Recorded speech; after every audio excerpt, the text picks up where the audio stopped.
on the basis of their impact in ecosystem. First one is keystone species. These are those species who plays an important role in ecosystem. That means their presence and absence makes huge impact on ecosystem. For example, if we take tiger out of the habitat, that means it will impact the deer population.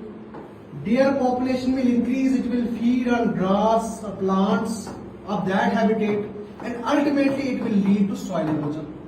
That means removing tiger from the habitat will lead to erosion. So such species which impact the whole food chain, indirectly or directly, or whose presence or absence makes a huge impact, are called as keystone species. Another example is vulture. Feed on the carcass. So if vulture is removed, carcass deposition will increase, it will lead to diseases. Second example is umbrella species. Those species whose conservation impacts the surrounding species as well, because their habitat is so huge. For example, tiger reserve. Tiger has a huge habitat in the form of tiger reserve. So because of the tiger conservation, we conserve other species, dependent species as well. For example, deer, grass, or forest vegetation. So such species whose conservation impacts the conservation of other species are called as umbrella species. Now we have another species type which is called as flagship species. Flagship species are those species which becomes the attention of public, or whose conservation draws attention because they are symbolic in nature. For example, tiger. For example, great Indian bustard, etc.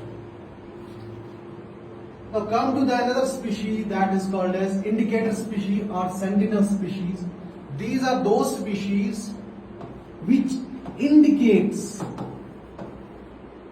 the health of environment.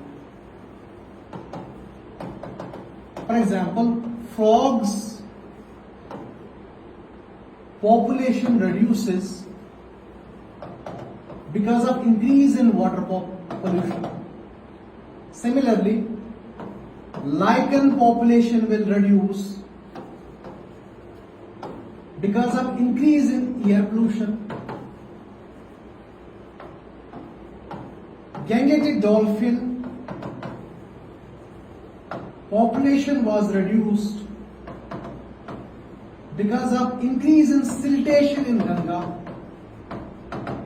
So these species indicate the health of environment. That is why they are called as indicator or sentinel species. The last one is foundation species.